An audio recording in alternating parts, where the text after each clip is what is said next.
Let's talk food and wine in Tonia's kitchen. Here is Tonia King. Joining me today, Sonja and Alex Overheiser. Today we're talking about the brand new book, A Couple Cooks, 100 Recipes to Cook Together. Thank you for joining me, guys. Thanks so much for having us. Glad to be here. Your story seems interesting. You started out as college sweethearts, and one thing led to another, and here we are. That's right. We never would have dreamed that we would be running a business together and writing books together. It's been a whirlwind. So is this your first cookbook together? We had a book released in 2018 called Pretty Simple Cooking, which was focused on vegetarian weeknight meals. And then the second book is a celebration of cooking together. Some couples can't do it. What was the magic that made it work for you two? Yeah, that's a great question because we get a lot of people who tell us, I could never cook with my partner. And for us, it's really been kind of a learning experience and a lesson in humility of there are so many different working styles in the kitchen and just learning how to embrace another person's personality, another way they look at the world, and really coming together as a team. And being able to say when you're wrong and being able to encourage the other person at the same time. So it's really been a huge learning experience for us, but after over a decade of cooking together, we think we've kind of got it down. So are you both aligned with the same interest as far as are you both vegetarian? Are you both meat eaters? Do you both eat the same type of food? We have our differences, but generally we both love kind of a Mediterranean diet style of food, fresh, healthy fruits and vegetables, a little bit of chicken and fish in there, occasional splurge on meat, but that we enjoy that food can be delicious and nourishing at the same time. And we do kind of have a similar palate, which is helpful since we develop all of our recipes together, which is pretty unique. There's not a lot of cookbook authors that are doing the exact same recipes together, but we collaborate on every single one, and having a similar palate really helps to develop recipes that we both find delicious and fresh and interesting and fun. Well, absolutely. And I would think that recipe testing must be a lot of fun. Yes. I mean, we get to eat the same food a lot of times in a row. The best part is our job results in a weeknight dinner a lot of times. So we're feeding the family while we're working. Absolutely. And we have a lot of followers and readers on Instagram or online who are able to recipe test for us as well. So once we are able to get our recipes to a state that we think they're ready to go, we have a whole army of recipe testers who are ready to try it out in their kitchen. And that really gives us a lot of feedback of what other people like and what different levels of cooks are able to do in their kitchens. I know your book says 100 recipes to cook together. In your trial and error of, discovering what recipes work, have you found many that don't work? We always come across something that doesn't work. I think Alex is kind of the mad scientist of the two of us. And so he's always pushing the envelope when it comes to recipe ideas. So we have found all sorts of ways to fail in the kitchen. Well, it's really a lot of fun when you can make it work together. And do you both have kids? We do. We have two young children, a 7-year-old and a 2-year-old. So we try to incorporate them in the kitchen as much as we can as well. Are they at all involved in any of this? A lot of times they're not necessarily useful, but we try to get them involved. We had our 2-year-old chopping mushrooms the other day. She did it for a good half hour, and there wasn't any need to have chopped mushrooms, but she was excited. Oh my goodness, that's great. Let's talk about some of the recipes in the book. Can you share a couple with us? So one of our favorites, when we got married, we honeymooned in Italy, and we just fell in love with the art of making artisan pizza. And we tasted this pizza there that was beyond anything we had ever tried here in the States. And we vowed that we had to recreate the pizza that we had in Italy. So we've spent years working on our pizza dough recipe and having pizza nights together. And so that's a really fun memory for us of our early marriage. So we included a date night pizza in our book, which is our favorite crust. And then it's just a really fun activity to do together. Well, how about we talk about the dark chocolate cardamom tart that is on the back of the book? That sounds good. Yeah, we developed this recipe because we wanted a fun two-person dessert that you could make ahead of time and chill in the refrigerator while you're making the rest of your meals. The fun thing about a ganache is it sounds really fancy, but it actually is really, really simple. So you just take chocolate and cream and you melt them together, and that is what is your ganache filling. And Are you then using dark chocolate? yes, we are all about dark chocolate. So that is probably my favorite food. So we typically use dark chocolate in our recipes. So we have a dark chocolate ganache filling, and then for the crust, do you want to talk about the Yeah, crust? we do a crushed graham cracker crust, but we put a little bit of cocoa powder and cinnamon and cardamom in there. So it really makes a complex flavor, even though it's kind of a simple kind of childhood nostalgia concept. Yeah, it sounds So, delicious. yes, it's so good. It's all no bake. So you just whisk those together, press that into a little tart pan, and then you make your ganache by heating the cream and the chocolate, and pour that in. And then you let that set for about 20 minutes. And then you can make the rest of your meal. And what we love to do before you eat it is decorate the top with some raspberries. And then we used a little edible gold dust to put on top to just make it look that much fancier. Oh, yeah. Yeah, it adds a nice little sparkle, doesn't it?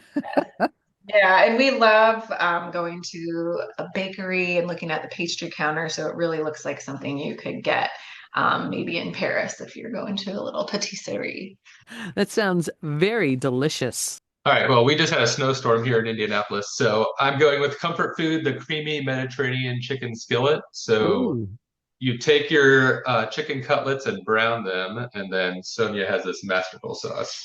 And what's it made of? Well, all good sauces start with garlic. If it's a Yeah. savory sauce, at least. And so you saute some garlic. There's some herbs like oregano, and we like to start a sauce with a combination of olive oil and butter, which is a nice way to get a lot of flavor. Mm-hmm.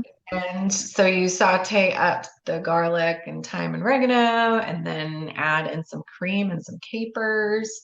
And then you add in some spinach and put back in those browned chicken cutlets, and you have this amazing, creamy, delicious sauce.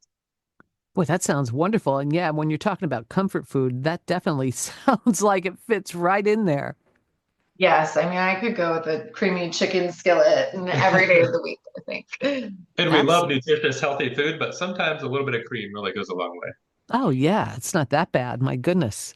A little cream can definitely add a nice touch. What else you cooking on these cold nights? Well, I think I would go with our Gouda cheddar ranch pull-apart bread. And this is a really fun one. It looks really stunning. So the concept is that you take a sourdough boule of bread and you cut it into diamond shapes. Well, what I love about this recipe is that if you happen to have an electric knife from Thanksgiving for carving your turkey, you can use it to cut your bread, and it makes it 10 times easier. Oh, That yeah. much easier. I usually enlist Alex in this part because I'm not so good at this type of surgery with bread. Right. So you cut it into these diamond shapes, and then you stuff it with Gouda cheese and shredded cheddar cheese. And then we have this homemade ranch seasoning with some parsley and dill, garlic powder, and onion powder.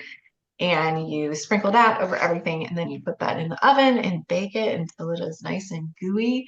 And then when you serve it, you can pull out these little pieces of bread that are pre-made for you, and they come out all gooey and delicious. That really sounds like a nice little treat for dinner. Yes, it's so perfect with a soup. We love serving it with our tortellini soup from the book. It would also work with that chicken skillet, and it's a total centerpiece for any meal. Mm. It is winter. Let's talk about a soup. Our chili, our vegetarian chili, is one of our favorite recipes in this book. It's a Oh, total standby. We actually created the recipe when we were undergoing a kitchen renovation and we were not able to use our stove. So we were cooking on our fire pit a lot. And we created this super easy vegetarian chili. It's a black bean chili with quinoa in it. And it's so simple. You can just dump and stir all of the ingredients basically. And when you cook it over the fire, it gets this really delicious smoky quality. So to mimic that, we brought in some smoked paprika and all your chili spices, your chili powder, oregano, etc., along with some fire roasted tomatoes. So all that gets some really smoky, savory flavors going on. I was just going to ask about the ingredients in there. So you said black beans, quinoa. Fire roasted tomatoes. We actually have a little bit of ketchup. That's our secret ingredient that adds a little bit of sweetness, which is Yeah. needed. Yeah. And then the smoked paprika is really the standout. We stir that in right at the end so that you get the smoky flavor with everybody. Yeah. That sounds like really very delicious and healthy, being a vegetarian chili.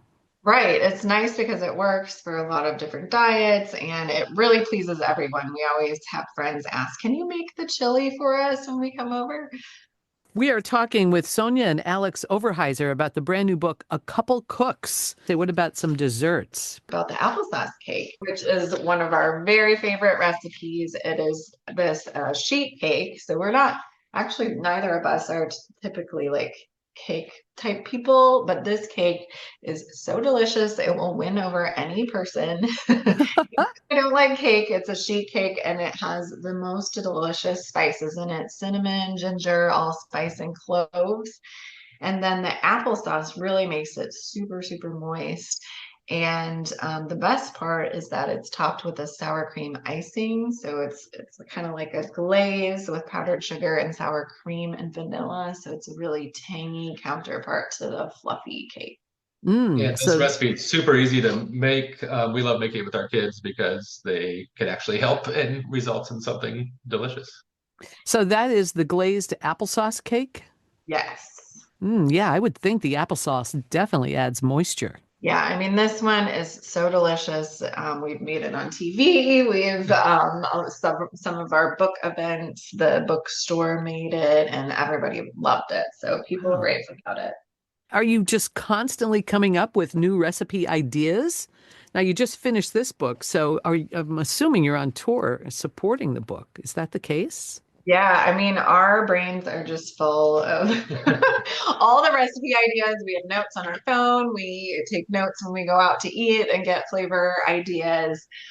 We are constantly churning with new recipes and new ways to make delicious foods accessible to the home cook. And we have thousands of recipes on our website, acouplecooks.com, and a newsletter there. So we're always giving new recipes to our followers there as well. Well, I was just going to ask you, how do we find you on social media? Yeah, we're on Instagram at A Couple Cooks. So it's A Couple Cooks, no of. Sometimes people think it's A Couple of Cooks, but I add A Couple Cooks, and then online, acouplecooks.com.